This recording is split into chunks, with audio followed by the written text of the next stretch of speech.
Son, and the Holy Spirit. And then Okasan so his minister of Christ and the dispenser of the mystery of the kingdom of God. Said this written, you may know the truth, and the truth shall set you free. Sabri also finally breathing, be strong in the Lord. Until the environment I want to catch the world of what? The world without end. Kingdom of God ministry, where yes, the Operation Feed My Sheep, the order of the day Christian Foundation. And then so I rather energy say, Yebesuya the mystery of the flesh of man and the flesh of God. A hintasema ewo onipa nam ene onyankopon nam ho. Na wensu ombebisa say na eyi nso firi hifa. Na wose ne yehu ne yate ene edi ho adanse. The mystery of the flesh of man and the flesh of God. A hintasema ewo onipa nam ne onyankopon nam ho. Na onyame nam de yekonya ne wo hifa sa na ombebisa. Na onipa nam nso de ye kire a hintasem a secret of secrets a kwaya wo fa so awe nipa nam ena kwaya wo fa so awe onyankopon nam na onipa nam no obenya ne wo hifa ena onyankopon nam no obenya ne wo hifa sabri yekoto nkra ye tie onyame asem hwade fra onuanu mo se enne adwuma na osofo ne ka no wo se hintasem a wo onipa nam ho ena onyankopon nam ho.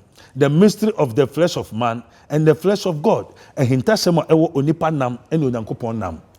This is his minister of Christ and the dispenser of the mystery of the kingdom of God. As it is, you may know the truth, and the truth shall set you free. For we will wrestle not against flesh and blood, but by principalities and powers, rulers of darkness of this world. Father, we thank you, glorify, bless thy name. Eradi inshranka ndindara. Yesu moni ejuma. Glory be to God. Thank you, Father. Thank you, Jesus. Thank you, Holy Spirit. Your troubles are no troubles to God. Your sorrows are no sorrows to God. He will save you from your troubles and your sins. If you come to Jesus, you will feel so free. Hallelujah, oh, your troubles are no troubles to God. Your sorrows are no sorrows to God. He will save you from your troubles and your sins. If you come to Jesus, you will feel so free. Amen.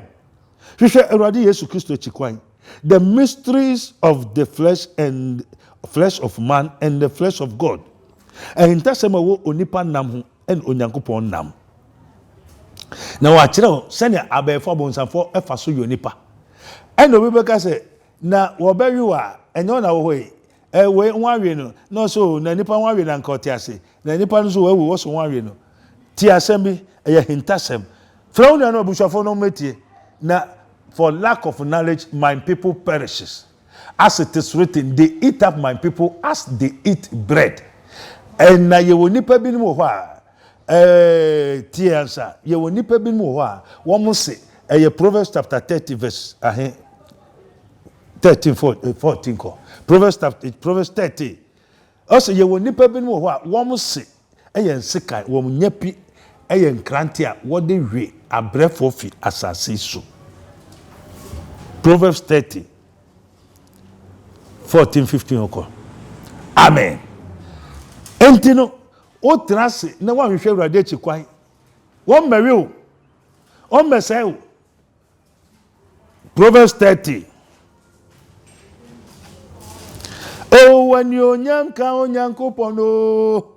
Hallelujah. En you nyam ka onyankopon o. Hallelujah. And you can Proverbs 30 verse 14 15 and you can nyankopono hallelujah and you wahu and you can nyankopono hallelujah and you can nyankopono Hallelujah. Oh. And to catch us a nipper will yes, a warrior nipper nama. Yan can be the Bible num baby. Come on me. Proverbs chapter 30. Yes. Verse 14. Let's hear the word of God. Amen. There is a generation. There's a generation among you and then we are see you what. One would say. Whose teeth are as swords. One would say to say sikai. And their jaw teeth are knives. And now one would not pity say that the encranty. To devour the poor. What do we nipa breath for? From the poor. Fee of the earth. What do you want to assassinate? So repeat. Proverbs chapter 30 verse 14. There is a generation. There is a generation. Whose teeth are swords. Whose teeth are sword. And their jaws. Teeth are like what? Knives. To devour the poor. To divide the poor from the earth. And the needy. And the needy from among men. Amen. Amen. Fatu team trotto. Amen. Amen. Wa wutie sabri onyame asem. Ose ye won nipa binum wo ho a. Wo mo se ate se nkrante. Wo mo se ate se sekan, wo mnya pete se nkrante a. Wo de wi abrefo ne hiafo efi asase so. Enti wan hwe ye won krofo mari o papa. Na onipa owo se krante. Wo hu nipa ne se sekan ne krante da. Da bi na so ewo ho. Amen. Enti no sabri se ye be kire onipa nam ene onyankopon nam. Na ye won krofo bi wo ho a won de nipa nam ena wowe. Na wowe nipa nam na won so gye de se eno na ebema won anyankwa eno ma won ahone na won no moja. Sabri nienti a Awurade asem e kire no. Hwe John 6. The gospel according to St. John chapter 6 verse 48 to 61. Boy, fatu ho. Wa wo biara wo fie boy. The gospel according to St. John chapter 6 verse 48 to 61. Nia ewo ni se kwaya wo faso awi nipa nam no. Enye se ye ba be kikire wo. Nia mantamu. Nia akotwa otiti se ogwan nia ahu ma obi ehu. Eye sunsum wasem. Enti sabri na eye anwade a ensankyerani a mra onyankopon bo osome asase no oka kire Adam mubedi aduan biara ba nanso aduan we die mundi na mudi a mubewu. Rabboni Spiritual Research and Divine Medical Laboratory. I had a spiritual hospital in Kasa. Yeah, according to Rabboni Spiritual Research, they say, yeah, the brave one. I soon, and no call doctor to doctor, hospital, over Bokasa, this kind of day. I said, yeah, they were the 2 months to Yankasa, and a ball and pie, Mania, Ubeyari, everything 9 years. According to the spiritual world, you know, Onyamia Mayako, Yati, Yenim, and the Yaka Wasem, say, witchcraft power is a very dangerous. For Rabboni Spiritual Hospital, and Mahabamu, Yami to me, and that's what Rabboni Spiritual Hospital was 0208 599 and 0278 977215. At Rabboni Spiritual Research and Divine Medical Laboratory, we stand for spiritual protection, healing, blessing, and total destiny restoration. Order for Rabboni Spiritual and Healing Center, our London TV, every Monday, Ekosi Sunday, 12:30 p.m., Ekosi 1 o'clock p.m. Kayo, Saturdays, Yaboni 12:30 p.m., Ekosi 1 o'clock p.m. Yasambo every 4:30 p.m., Ekosi 5 o'clock p.m., our London TV. Na mutu me de aduane ni nyina. Enti no, obonsam no so ba ida ne ho wo, beka che so mutu me de aduane biara. Enti aduane a mobedi no mobewu. Ba Yesu Kristo no aduane de udia unwu. Enti na aduaba na Adam and Eve dey no. Ejira ho ma nipa nam. Enti no wodi ni nso no Bible say wo ye de wo wi. Nanka aka aduaba baako, dua baako a wo di a wo nwu wo betra seda. Pe na Awurade say se na wan ye nti won pam won fi ho. Na nyesa wo kofa dua nkwadua na wo di a wo nwu no metra seda. Enti abofo no kerube serafi no wo kokroso pam won. No Nyankopon hwe no pagusu onipa wu onsori bi no se da bi. Obesumo bi no aba wiase. Na se aduan na udi a unwu no the tree of man, the tree of life, the tree of life. Se nipa edi the tree of man na awe nipa namu dia. And they say yemfa onyame namu no emfa ma wom na won we na won trans. And Yesu Kristo bai. Say Yesu be de o se mede me nam me honam be ma won no wawe. Na o we me namu nso a obe trans. Ono me moja obe trans. Abefo se boy. Won pa Yesu namu no, wo pa nipa namu no. Enti ne wiase ye wi nipa nam te say they eat up my people as they eat bread. They eat up my people as they eat bread. Boy, Psalm 14. Namuntie and no far to answer. And tell said, they eat up my people. A Christoph way. A Christoph sorry them na be phone kuto. And you I say be ye chawa so them. Watch our bushenu. Ache namfo. School for hostage. Hifo. Police for. Nurse for. Doctor for. Hifo. We are suffering na. And Juma what did in there? They eat up my people as they eat bread. Psalm 14, verse 1 going. Amen. Kai kakano munti ansana yaba babia ubehu namna waka hwasem. Come on me. Psalm 14. Yes. Verse 1 going. Uh-huh. Hear the word of God. Amen. The fool has said in his heart. The fool has said in his heart, There is no God. there is no God. And they are corrupt. They are all corrupt And done abominable works. and done abominable iniquity works. There is none that doeth good. There's none that does good. The Lord looked down The Lord looked down from heaven from heaven upon the children of men upon the children of men to see to see if there were any that did understand. if there were any that did understand And asked, and ask God. they are all gone aside. They are all gone astray. Uh-huh.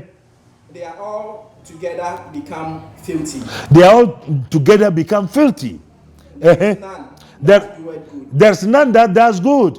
No, No, not one. not one. Have all these works of iniquity One more do wo ye ni nyina amumoye bonim kuto. Uh-huh. to knowledge, Yes. who eat up my people as they eat. Something like that. No.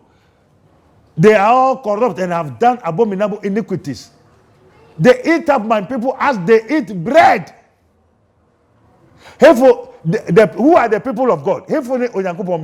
Christopher Jidifo.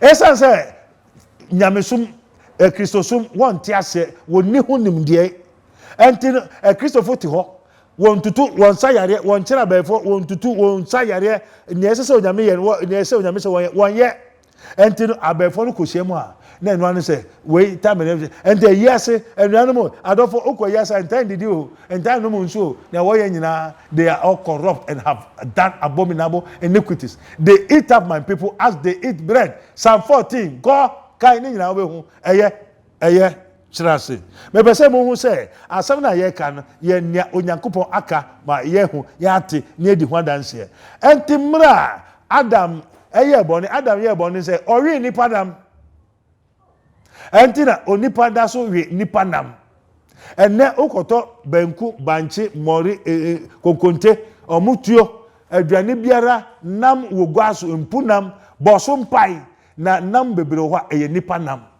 aduane bebre ho eye nipa nam nkwan bebre ho eye nipa moja ebi ye nipa toilet nipa niama basa enu ntina besa me nkyere wo se ye wo nipa nam ene ye wo onyankopon nam onyame nam na me de me se wo se we nyame nam the onyame nam ene communion onyame nam ene communion and a communion mi wo ho a eye kona komuna enye communion every say na no kan na ye fi asore ase ye kwa asore membo asore bi di wo so me ye communion and na me ko share mu bi enti no me wo kan ni following week ye be ye communion ade say na me ko bom pa bi say urade say communion ye be me pese me hu anajona na afede me be hwe a ababa bi oni ne kunu atare a wo say ne kunu say coat ono so say ntuma friend ntuma fine ena wo mu di kan ba asore no mu na communion brodo na won twetwa ne nyina o mo abesai ne communion wine communion na asai no aye no moja aye no yare o how adane aduane no and the ade chimpe na me say urade me das satam kra na me nyesofo me so da say me sofo na mo me huniama me tensema me hu nneɛma me te nsɛma amen ɛnti no adekyi pɛ memene da kwasi na nifo meyɛ ntɛm kɔ asɔdan no mu na obi amayɛ ɔsɔfo no bɛbu ɛdan na metoa mehwɛ pɛ ɛna mehu sɛ maame no ɔne ne kuro ntoma a wɔfira koto wɔfira pɛpɛpɛpɛpɛ pɛ na mefa akyirɛ ka kyerɛ ɔsɔfo sɛ ɔsɔfo communion aba bɛyɛ wabɔ so mpae na so wabɔ biribi wanyɛ biribi awie na mso yo mepakyɛw ansa na mɛdi communion no moma yɛ mmɔ mpae just 30 minutes sɛ yɛ ntoma mmɔ mpae 30 minutes a 5-10 minutes pɛ amen yo fa asɛm no hyie yɛbɛbɔ mpae 10 minutes 15 minutes na dɛm na asɛm hey kahuta bori yɛ mandai ampa awurade yesu na ɛyɛ maame no me nanka me ba bɛsɛe communion no anka communion me ba bɛsɛe no ayɛ ne onipa mogya na afei ya sɛe aduane no asɛe no nti wa obɛdi nyina obɛyare ɛnta me sɛ communion bia wɔ hɔ a yɛwɔ communion ɛne yɛwɔ komuna odi communion bia okofi okomuna okofa yare ɔha ɔbrɛ amane petu kwadanda communion sɛ onkrofo wodi communion papa ni wie a ɔsanko anajo sanko nom onipa mogya kɔwe nipa nam ka ho ɛnti sankrofo no so obɛyɛ kona komuna ɛnti no sɛnea wɔfa Yesu Kristo honam wɔde Yesu Kristo honam Kristo communion bread no ɛdane no Yesu Kristo honam me dane no ɛnti me ma communion na ɛnyɛ communion na me ma I give you the flesh of what our Lord Jesus Christ. Enti me fa pa no na me commande na ma conjure na ma dane no. Enti unim say brodo na odi ana you say bibi na enye brodo.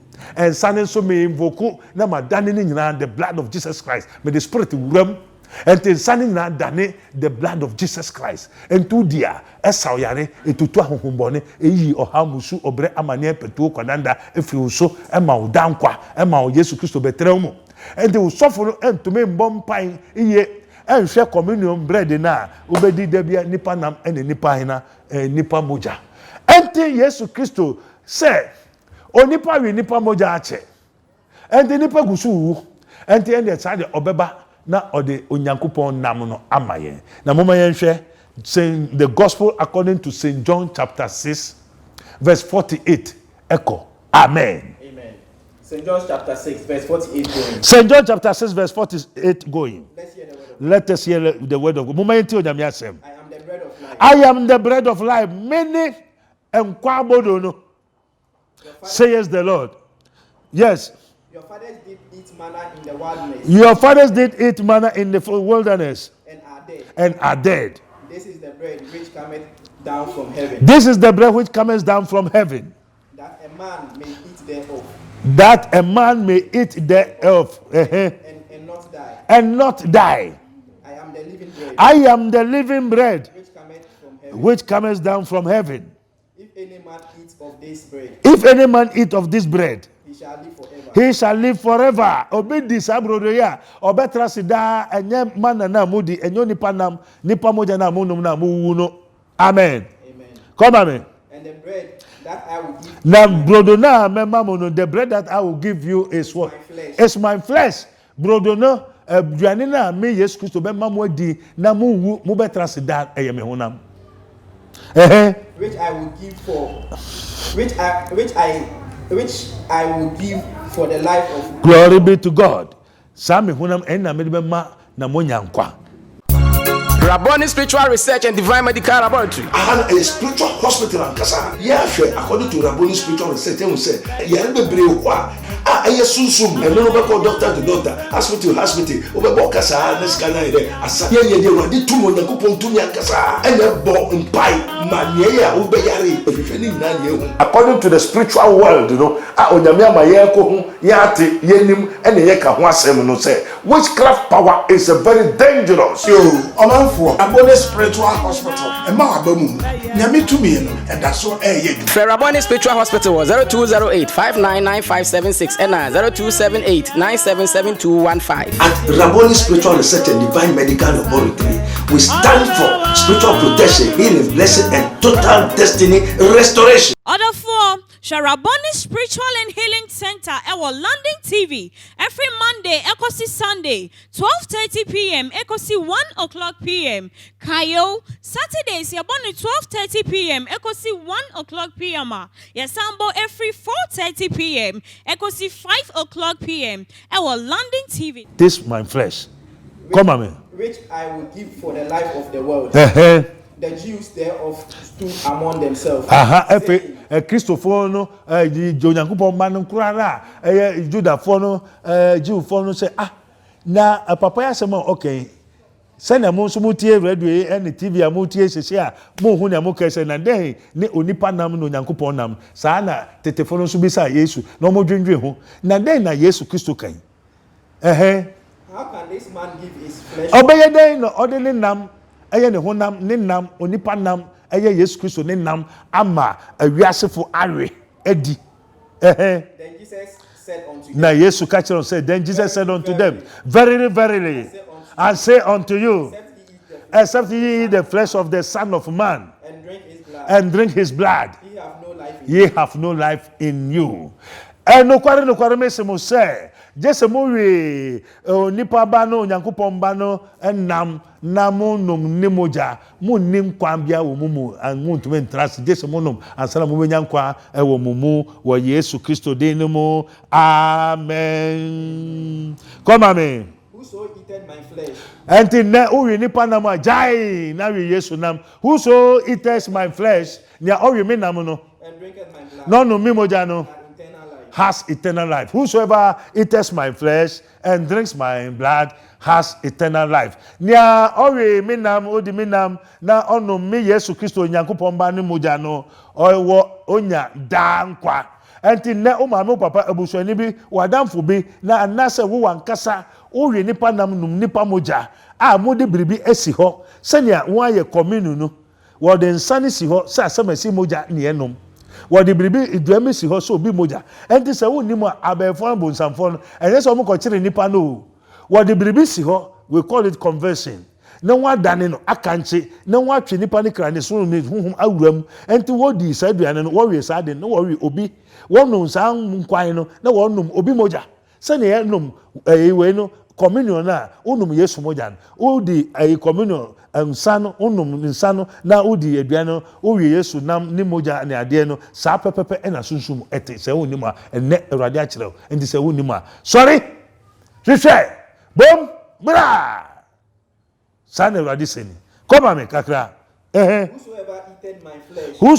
whosoever eats my flesh and drinks my blood has eternal life. And I will raise him up at the last day. What will say Obonsam Dada? Say, oh, you only anam, oh, you bananam, now no moja, San or no so bejo, or bebown, a yatro.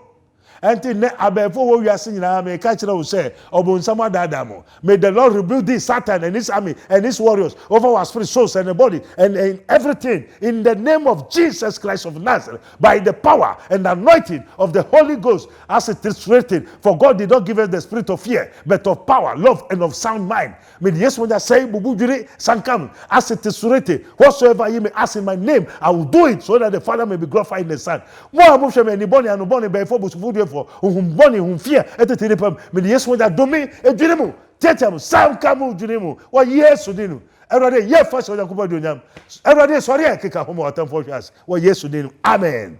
Come on, me. For the flesh is meat indeed. For my flesh is meat indeed. Yes, to say, me honam a namuan kasa, duanian kasa. Antino, communion, miss your communion, your comuna, and your communion. Enti Yesu Kristo no ofa odi communion wawe onyamenam no eno ne communion onyankopon moja eno ne communion wine enti sana yefa onipa bribia wo bribia wo fa eja homo onipa bi ne nipadua ne honhom ne kra ye bribia yefa eja homo nipa moja enti enye se wo be kire awe anum o eye sunsum ade enti saa na Yesu Kristo onyame nam nso yewe enti the mystery of the flesh of man and the flesh of God, this is how it is. Mo kan Bible no keke mo ntiase because you need the spirit of wisdom, knowledge, understanding. You need revelation to understand the mysteries of mysteries, arcan of arcanum. I am his minister of Christ. This is his minister of Christ and the dispenser of the mystery of the kingdom of God. As it is written, you may know the truth, and the truth shall set you free. And hintasemo a ewo onipa nam ene onyankopon nam ho. And do per se we onyankopon nam na untrance da tie the communion, tie num communion wine, communion food.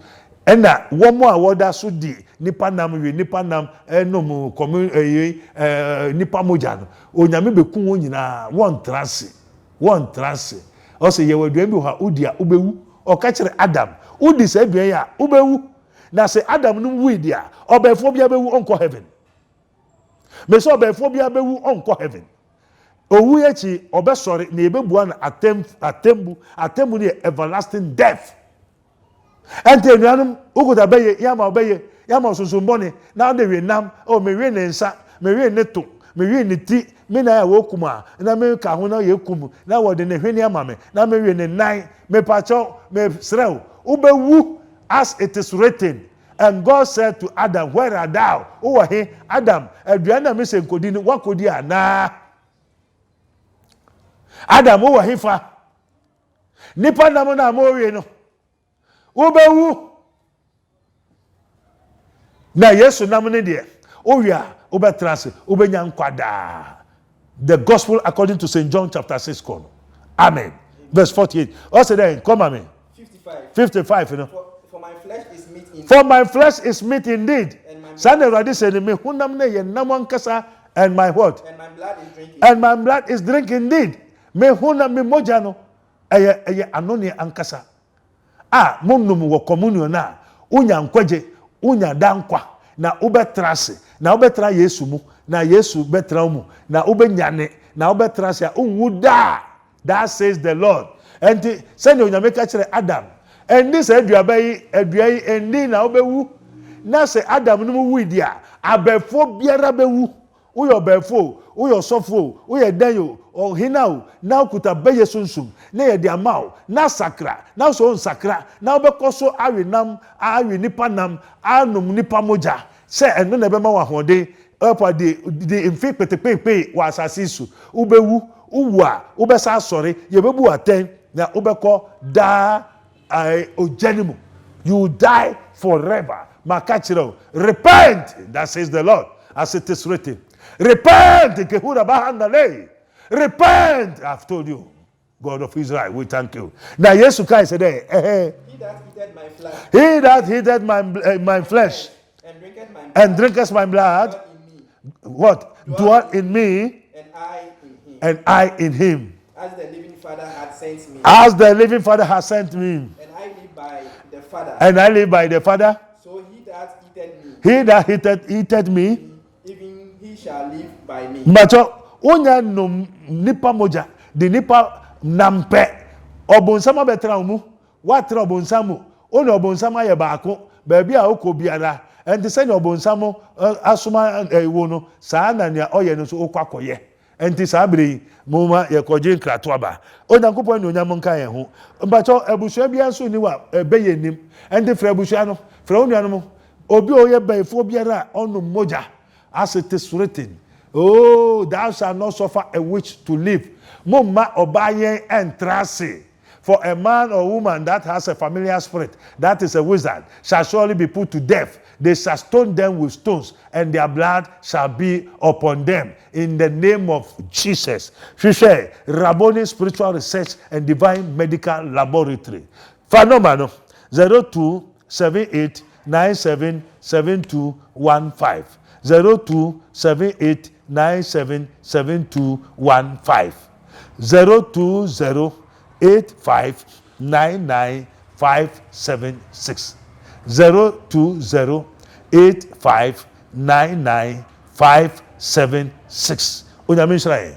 Wo nuanu bi wo prison. Enfa yare sabia frefre wo nyina se wo metie onyame asem emu ye duru emu ye hye tumi de akyire esayare ase he sent his word to come and heal us wa o yare da fie onyame hu mobo sorry nabra enya obitifie na afre for some for bompa I don't do pray for me but I was sent to come and preach the gospel to the meek and set at liberty those who are in prison and to proclaim liberty to the captives. Oh yes to them. Amen. Rabboni Spiritual Research and Divine Medical Laboratory. A spiritual hospital and kasa. According to Rabboni Spiritual Research, you say, susum and no call doctor to doctor, hospital, over Kasa, this kind of asa. Did 2 months coupon to Yakasa and a bomb in pie, Mania, Ubayari, according to the spiritual world, you know, Onyamia Mayako, Yati, Yenim, and Yaka Wasem no say, witchcraft power is a very dangerous. Rabboni Spiritual Hospital. Emma Abamu. Nyame tumi no and that's so Rabboni Spiritual Hospital was 0208 599576 and 0278 977215. At Rabboni Spiritual Research and Divine Medical Laboratory, we stand for spiritual protection, healing, blessing, and total destiny restoration. Order for Rabboni Spiritual and Healing Center our London TV every Monday Ekosi Sunday 12:30 p.m. Ekosi 1 o'clock p.m. Kayo Saturdays Yaboni 12:30 p.m. Ekosi 1 o'clock p.m. Yasambo every 4:30 p.m. Ekosi 5 o'clock p.m. our London TV.